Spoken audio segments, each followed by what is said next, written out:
Sebagaimana dokter gigi di kampung itu kan pengen anaknya jadi dokter gigi lagi dong ya. 2010 saya diminta jadi pengurus besar HMI waktu itu, jadi saya pindah lah. Ya orang tua ibu saya utamanya nangis-nangis karena dia tanda kutip kehilangan ahli waris gitu ya. Malah pakai peci itu nggak gampang loh.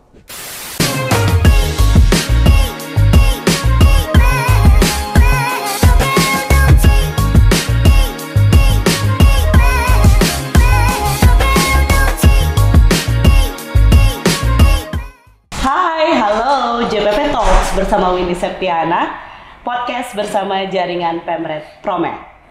Hari ini Windy bersama dua cowok keren. Yang pertama moderator kita, Mas Hadi Suprapto. Halo Mas Hadi. Halo. Keren. Selaku Pemret Harian Haluan.com. Karena dibilang keren jadi jaim. Dan juga sekjen ya Mas ya, jaringan Pemret Promedia. Dan yang satu lagi, the special one, the one and only, nggak ada yang tahu kakak yang satu ini, kakak Arif Rosyid. Halo Mbak ini. Selamat pagi. Selamat pagi. Beliau adalah komisaris BSI. Mantan. Oh, mantan? Iya mantan. Oke, nanti. Baru diganti. Oh, baru diganti. Baru resmi. Tergusur. Oh enggak. Baik. Guys, nggak ada yang nggak tahu kan siapa Kak Arif ini. Beliau mukanya sering banget lah kita lihat di layar. Muka pasaran gitu ya. Karir politiknya terus melesat. Awalnya ketika beliau terpilih menjadi BPHMI periode PBHMI. Ya. Ketum PBHMI. Ketum PBHMI periode 2013 2015. Ya. Kemudian Direktur TKN gitu? Wakil Direktur TKN Jokowi K. Ma'ruf. Iya. Di 2019 dan 2024 ini ya naik pangkat lah jadi komandan. Waduh, komandan. Jadi tiap 5 tahun ada peningkatan karir lah ya. Jadi ini markasnya. Markasnya. Selamat datang. TKN Pantang. Selamat datang. Nah, kira-kira gimana sih Mas Arif ini pandangannya untuk politisi muda di era Prabowo Gibran ke depan yang akan dilantik Oktober 2024. Nah, yang udah penasaran pasti Mas Hadi. Kayak mukanya udah mau nanya banget nih. Mas Hadi mau nanya apa sama Kak Arif? Karena dibilang keren jadi agak ini. Iya. Agak grogi. Bajunya udah. Gimana? Mas, saya ini sebenarnya ini apa?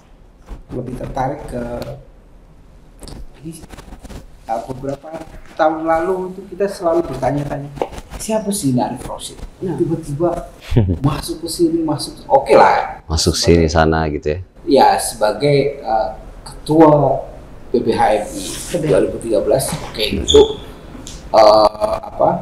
itu kita tahu dari situ. Tapi apakah hanya ketua PBHMI selancar itu? Karena banyak. Ketua HMI kan 2 tahun sekali kan pemilihan kan. Ya. Tidak semua ketua itu bisa eksis. Ini gimana nih ceritanya dari PB kemudian bisa lompat ke beberapa ini termasuk akhirnya masuk ke waktu itu ke Prabowo Ma'ruf ya. Oke. Prabowo Gibran. Ya. Jokowi K. Ma'ruf. Jokowi K. Ma'ruf. Dan kalau sekarang sih orang udah terkenal lah. Kan behind. Iya. Man behind the gun. Iya, yang pertama kalau dibilang tadi ketum PBHMI banyak gitu ya, tapi ya mungkin yang dikenal sama Mas saya ya mungkin karena saya kebetulan memilih jalur ini kali ya, karena sebenarnya banyak juga opsi ya banyak lah beberapa ketum PBHMI yang akhirnya jadi pengusaha juga sukses di sana gitu. Cuma yang akhirnya lebih dalam nih ngurusin politiknya ya kebetulan saya kan. Jadi ya artinya itulah bahwa semua orang punya pilihan hidup masing-masing dan mereka semua ya kita doain lah bisa sukses ya di tempat yang lain. Nah, khusus buat saya secara pribadi ya, saya sebenarnya dari dulu senangnya itu dibilang jadi ikan hidup ya, ikan hidup. Bedanya ikan hidup sama ikan mati itu kan, kalau ikan hidup dia akan selalu melawan arus ya. Sesederhana itu dulu, ikan hidup melawan arus, ikan mati itu ikut sama arus. Tapi semakin kesini saya menyadari bahwa ternyata ikan hidup juga itu bisa sesekali ikut arus, gitu ya. Kalau dia mau agak gede, dia akan selalu melawan arus. Tapi kadang-kadang ternyata perlu juga dia ikut arus itu, kan nggak selamanya dia harus ini. Dan itu juga yang kan kalau mau dipikir-pikir ya, aku tuh dokter gigi ya, lulusan dari Makassar. Ya. Terus tiba-tiba pindah ke Jakarta 2010. Itu buat orang tua saya waktu itu ya utamanya ibu ya, karena ibu saya kan dokter gigi. Ya sebagaimana dokter gigi di kampung itu kan pengen anaknya jadi dokter gigi lagi dong ya. Meneruskan. Ya udah punya warisan lah kita ini sebenarnya. Ahli waris ya kan. Ahli waris. Ahli waris itu gedung sama pasien-pasiennya kan. Betul. Jadi kalau mau hidup enak sih ya jadi dokter aja waktu itu. Cuma 2010 saya diminta jadi pengurus besar HMI waktu itu. Jadi saya pindah lah. Ya orang tua ibu saya utamanya nangis-nangis karena dia tanda kutip kehilangan ahli waris gitu ya. Pindah gitu 2010, kemudian 2012 saya nyalonin diri jadi ketum PBHMI, alhamdulillah terpilih. Di kongres yang tidak juga mudah karena kongres waktu itu saya lawan incumbent, situasi HMI-nya waktu itu pecah 3. Jadi kandidatnya banyak ya. Kongresnya 1 bulan, 30-an hari, berlangsung di 3 tempat. Tempat pertama di pembukaannya 4 ya. Pembukaannya di Borobudur, sidang-sidangnya di asrama haji yang bakar-bakar asrama haji itu. Kemudian pindah ke Geraha Insan Cita di Depok. Terakhir di gedung di Ragunan. Kalau nggak selesai di Ragunan pindah ke kebun binatang. Karena 4 kali gitu. Jadi kemudian setelah itu saya kuliah S2, saya kebijakan kesehatan S3. Jadi sebenarnya kalau pendidikan ya saya kesehatan. Gitu. Tapi akhirnya ditugasin jadi wakil direktur TKN waktu itu sama Bang Bahlil gitu, sama Pak Erik, sama Bang Rosan. Kemudian setelah itu setelah selesai diminta jadi komisaris di Bank Syariah, kan sama sekali dunia yang berbeda kan. Jadi diminta lah saya ikut tes 3 kali, manajemen resiko 2 kali, tes syariah 1 kali, sama fit and proper test di OJK. Alhamdulillah agak botak juga belajarnya, tapi alhamdulillah lulus juga. Gitu. Bisa jadi ini juga ya, ekonom. Ya waktu itu saya perlu juga belajar dan saya banyak tulisan saya juga akhirnya tentang ekonomi dan keuangan ya, lebih spesifik tentang syariah. Dan saya dianugerahi waktu itu 2 tahun saya jadi komisaris di Bank Syariah, saya akhirnya dianugerahi tokoh penggerak ekonomi syariah oleh Bank Indonesia. Waktu itu di pertemuan tahunannya BI. Jadi alhamdulillah lah, jadi setiap dikasih amanah kita bisa menjalankan dengan baik dan juga tidak malu-maluin lah gitu. Dan makanya tadi ditanya seperti apa ya, mungkin karena ya kita buat yang terbaik lah. Dan dulu kan guru SD kita selalu bilang rajin belajar dan rajin menabung. Jadi alhamdulillah lah. Nggak rajin berorganisasi. Belajar. Ya belajar di organisasi. Oke, apa itu yang diartikan sebagai hijrah? Saya baca ada satu hadis menarik nih di ARH. Kayak beliau ini pengen hijrah dari seorang dokter menjadi aktivis. Okay. apa ini yang dimaksud? Iya kan, hijrah itu kan selalu ditandai dari berpindah dari keadaan yang baik ke sesuatu yang lebih baik, dari yang buruk ke baik gitu. Jadi selalu ke sesuatu yang lebih baik lah ya. Termasuk waktu saya pindah dari Makassar ke Jakarta ini kan hijrah juga kan. Jadi saya tinggalkan, mungkin kalau anak zaman now sekarang bilang keluar dari zona nyaman. Karena zona nyaman itu mematikan. Ya, dulu saya belajar itu teori kodok dalam apa itu? Tempurung. Dalam wajan itu kan, ya kan, diam tiba-tiba dinaikin suhu, matilah dia tiba-tiba. Itu yang mematikan. Dan ngomong-ngomong hijrah, ini sebenarnya pakai peci udah lama ya. Jadi ini dulu aja nih ya. Ya. Mas Adi kenapa fokusnya ke peci sih? By the way? Suka. Ini ada sesuatu yang unik. Oke. Anak muda mau kemana-mana pakai peci itu nggak gampang loh. Iya. Istri saya itu pernah ketemu beliau Istri ya? di Grand Indonesia. Dia bilang, saya tadi saya ketemu Bang Arif Rusdi. Dia pakai peci Oke. Di mall. di mall. Dia lagi nganterin anak. Nggak bawa proposal biasanya. Saya nggak tahu.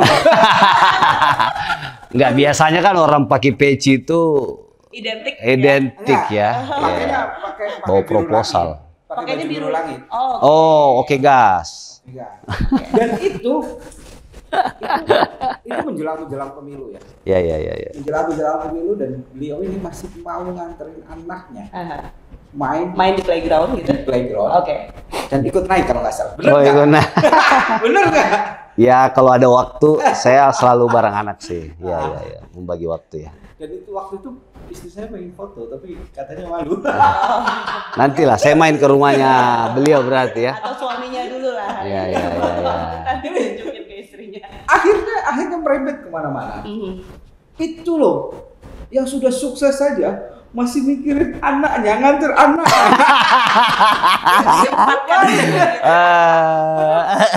Menjelang pemilu loh. Oh iya. Kalau nggak salah bulan-bulan akhir Januari atau awal Februari itu. Iya. Itu sebenarnya kan waktu yang sangat luar biasa ya. Iya. Padat-padatnya ya. Beliau tuh masih betul nggak sih sebenarnya? Betul. Apa jangan-jangan salah? Iya, Kak. Jadi ya sesempit apapun waktu, kalau ada waktu ya tadi ya sesempit apapun itu ya selalu luangkan waktu buat keluarga lah. Apalagi anak saya 4 laki semua. Wah, luar biasa. Gitu. Itu kalau saya nggak ngurusin kecil, gedenya ditonjokin saya. Oh iya benar. Gitu. Jadi ya bagi saya satu kesuksesan juga tuh kalau kita ngurus yang sesuatu yang lebih kecil sukses gitu ya. Ya mudah-mudahan sesuatu yang lebih besarnya bisa lebih sukses. Amin.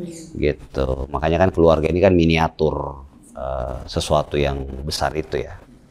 Jadi ya saya sebisa mungkin ada waktu luang, sejam 2 jam, kadang-kadang janjiannya di mall gitu ya. Janjian di mall atau misalnya saya ada meeting ketemu orang di mall, lagi cari suara nih di mall gitu kan. Nah, ada waktu-waktu jeda 1-2 jam aku minta istri ajak anak-anak. Gitu. Aku tahu fokusnya sih. Cari suara di mall. Iya kan biasanya kan ketemu orang, iya dia pas lagi orang partai atau relawan yang mau pindah waktu itu kan. Oke. Iya kan. Mau pindah ke 02, 01, 03 kan kadang-kadang kita mesti menyesuaikan kan. Iya. Bang di mana? Di mall. Ini. Oh ya udah saya datang. Nah, makanya ada beberapa yang akhirnya pindah kan dukungan di sini. Ya. Nah, mungkin itu lobbynya di mall. Gitu. Sorry. Suasana dingin ya kan, makan enak. Pecinya nih. Oh peci. Mas Adi kan nanya peci. Ini kaitan sama mall tadi karena istri saya langsung langsung ya notice ya. Muda pakai peci itu kan nggak banyak. Ya sebenarnya kalau pakai peci dari dulu kan ya, kalau di kampung itu sholat pakai peci gitu. Tapi sewaktu-waktu ya kan. Terus belakangan 2013-15 waktu jadi ketum itu kan setiap acara-acara formal aja kan pakai peci hijau hitam, terus ada renda-rendanya apa sih istilahnya itu ya. Terus semakin kesini saya belajar ya atau berorganisasi lah di HIPMI, di Kadin gitu ya, lihat banyak ketemu banyak orang lah gitu kan. Terus kalau di HIPMI kan tradisinya cipika-cipiki, ya kan. terus dengan teman-teman yang lain lah, ya itu sah-sah juga gitu bagi sebagian yang lain. Nah cuma dari situ saya belajar bahwa ternyata kita kadang-kadang butuh sesuatu di luar diri kita untuk kontrol diri itu gitu. Jadi dari situ saya bilang kayaknya pakai peci ini menarik juga itu. Dan kan sebenarnya peci ini Bung Karno itu pakai peci di forum-forum internasional ya. Ya, di forum-forum internasional. Jadi sebenarnya peci itu akhirnya jadi simbol nasionalisme juga. Dia tidak hanya terbatas sama teman-teman yang Islam misalnya saya gitu ya. Jadi akhirnya multidimensi. Jadi setelah itu ada juga spiritualnya sedikit buat jaga-jaga diri gitu ya. Ada juga yang merasa nasionalismenya itu penting ditonjolkan gitu. Sebab lainnya banyak juga konsekuensinya kan, akhirnya dianggap old school gitu ya. Kadang-kadang ini forumnya misalnya di mall, ini emang ada pengajian di sini. Ya ada yang gitu-gitu, tapi ya seiring berjalan waktu saya jadi biasa. Ini juga bisa jadi menjaga saya dari hal-hal, kan katanya godaan laki-laki ini harta tahta wanita ya kan. Jadi mudah-mudahan wanitanya bisa membatasi ya kan. Gitu. Kan ada itunya. Jadi orang yang mau cipika-cipika jadi ini perlu nggak ini cipika-cipiki ya kan? Soalnya pakai peci. Tapi saya itu sudah 3 bulanan. Ini misalnya saya jalan-jalan malam-malam pakai peci, soalnya ke kantor ya. Yeah. Ke kantor saya belum pede. Pernah saya meeting di Promedia pakai peci itu semua baru bersorak-sorak. Iya. Dikasih Al-Quran nggak? Reaksi ya. Al-Quran sih. Nanti suruh baca kitab. Tapi betul sih apa yang saya rasakan ketika saya jalan-jalan ke mall pakai peci. Saya kan biasanya kalau misalnya ke mall mata jelalatan. Begitu pakai peci mau jelalatan malu. Iya. Itulah yang tadi Kak Arif bilang, menjaga juga sebenarnya. Jadi nah akhirnya istri mendukung Bu. Itu manusiawi ya soalnya. Ya, dan istri mendukung. Pakai peci aja. Biar ingat gitu. Oke. Nah ke kantor belum pede. Oh belum pede. Kak Arif ini penasaran nih. Boleh ya, Kak Arif nih namanya digadang-gadang masuk ke dalam kabinet Prabowo Gibran. Respon Kak Arif terhadap ini gimana? Ya biasa aja sih ya. Oh biasa aja, baik. Biasanya tuh gini, karena sebenarnya sejak 2019 ketika jadi tim sukses Jokowi Kiai Ma'ruf itu juga banyak sekali kan yang setiap daftar nama yang ini selalu ada. Dan waktu itu karena baru kali ya. Jadi kan merasa wah, kalau perlu kita viralin, kita tambah lagi ya kan? Gitu waktu itu 2019. Tapi saya tuh semakin kesini ya, misalnya ya tadi ya soal ketika saya diminta akhirnya jadi komisaris BSI. Saya kan waktu ditanya sama Pak Erik, saya bilang, Bang, waktu itu Rif, saya jadi Menteri BUMN, kalau komisaris apa? Saya bilang, Bang, setelah menempuh banyak etapa kehidupan ini, mungkin kasih saya ruang yang saya bisa punya banyak manfaat buat orang lain. Waktu itu ditanya, manfaat itu maksudnya apa? Ya salah satunya teman saya banyak di daerah-daerah. Gimana biar saya bisa mengakses atau saya biar bisa ketemu nih sama kawan-kawan saya dan saya bisa kasih manfaat buat mereka. Waktu itu Pak Erik langsung nyambung bilang, oh kalau gitu yang cabangnya banyak ya. Iya, mungkin salah satu indikatornya itu. Wah, cabang banyak itu cuma pilihannya cuma bank, Himbara, Rif, dan yang kedua PT Pos. Ya, Himbara kamu nggak punya pengalaman, latar belakangmu kesehatan dan lain-lain. Terus PT Pos masih rugi gitu. Jadi ya buat kemana-mana kan akan membebani juga gitu ya. Akhirnya 1 bulan setelah itu Pak Erik nelpon, Rif kita udah rapat kamu untuk sementara di Bank Syariah Mandiri waktu itu. Oh, BSM. BSM belum merger kan. Di anak perusahaan dulu. Oh iya saya bilang saya dimanapun Bang, karena bagi saya berkhidmat gitu ya atau berkontribusi atau bermanfaat buat orang lain itu jauh lebih berarti gitu. Nah, dari situ ketika jadi komisaris BSM, kemudian akhirnya merger BSI kan jadi gede kan. Jadi untungnya sekarang terakhir itu 5,9 triliun, 5, sekian triliun lah gitu.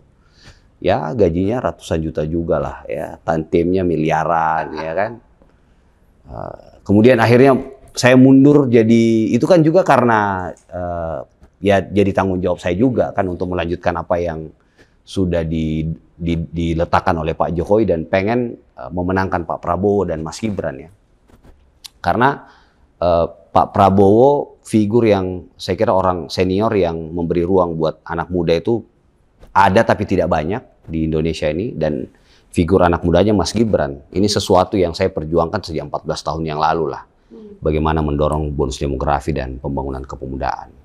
Nah, dari perjalanan demi perjalanan itu saya akhirnya tidak lagi punya banyak ekspektasi ya. Saya bermimpi seperti ini saja itu kan udah jauh sekali kan. Saya dulu mimpinya jadi dokter, jadi apa, terus tiba-tiba jadi seperti ini. Jadi bermimpi untuk jadi jadi kabinet aja saya ya nggak berani lah gitu ya. Ya makanya saya lakukan semuanya dengan baik saja, nothing tulus, segala macam ya, biar urusan itu ya urusannya Pak Prabowo dan Mas Gibran lah. Saya juga nggak mau menjadikan diri saya beban gitu ya, atau jadikan diri saya juga ini beban pikiran juga, saya nggak mau. Sakit ntar kita ya kan. Iya, benar. Mimpinya ketinggian terus tiba-tiba ini. Jadi ya makanya tadi akhirnya ya kadang-kadang jadi ikan hidup yang ikut arus. Gitu. Yang penting sudah mengantarkan.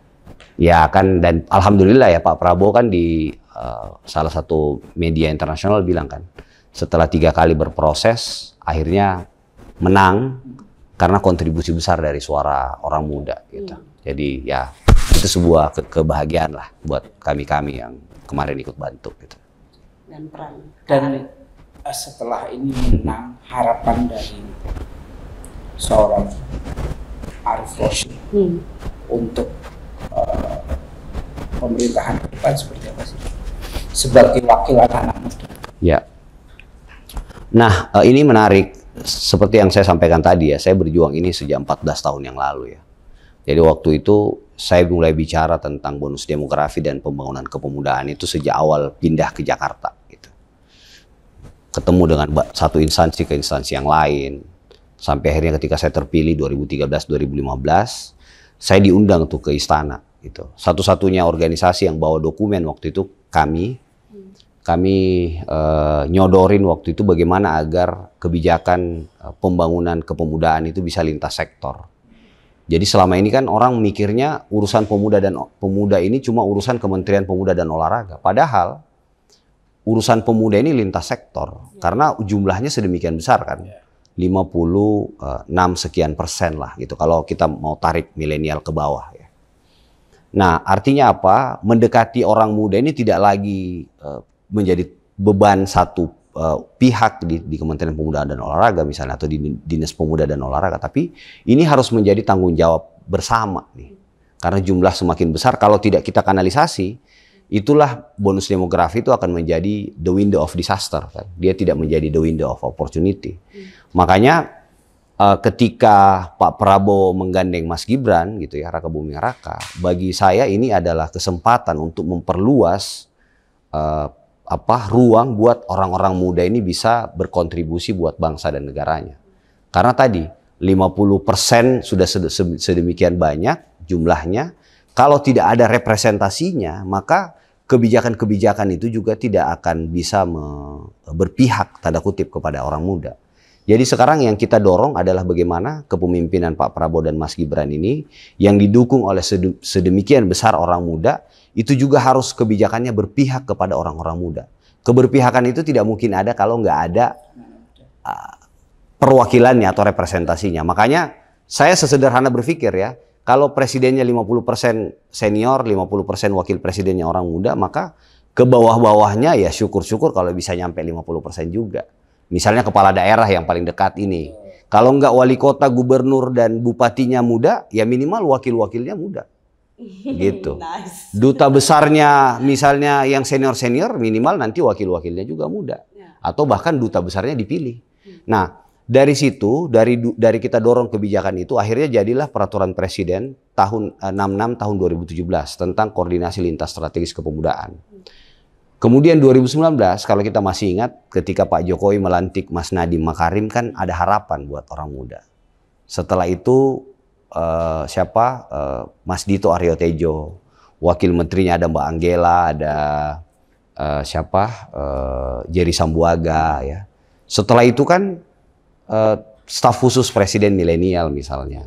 Saya di BUMN, Pak Erick Thohir itu concern betul ya, 10% alokasi buat direktur komisaris buat anak muda. Jadi sekarang ini mindset elit kita sudah menuju ke sana. Nah, kita pengen memperluas lagi, menambah lah kuota itu gitu. Apalagi kan tadi kontribusinya besar. Gitu. Jadi ya mudah-mudahan kepemimpinan Prabowo Mas Gibran ini, kalau dulu Pak SBY kan pro pur, pro growth dan nah ini mudah-mudahan ada pro youth ya. Jadi kepemimpinan atau pemerintahan yang berpihak kepada orang muda. Nah, ini anak-anak muda terutama untuk yang kuliah. Itu menurut Bang ARH, apa sih yang harus dilakukan supaya bisa ikut memanfaatkan bonus demografi itu? Karena selama ini kan kalau kita lihat ya tidak sedikit juga orang-orang yang hanya leha-leha scroll TikTok berjam-jam, mager. Ya betul. Nah, ini seperti apa nanti kira-kira anak-anak muda yang bisa? Ya, jadi memang kalau kita lihat di survei Kompas terakhir itu kan dari tahun sebelumnya 22% lulusan kuliah dan SMK itu bisa diterima ke lapangan kerja, ini cuma 22% loh. Jadi dari 100 orang yang lulus, cuma 22 orang yang diterima kerja.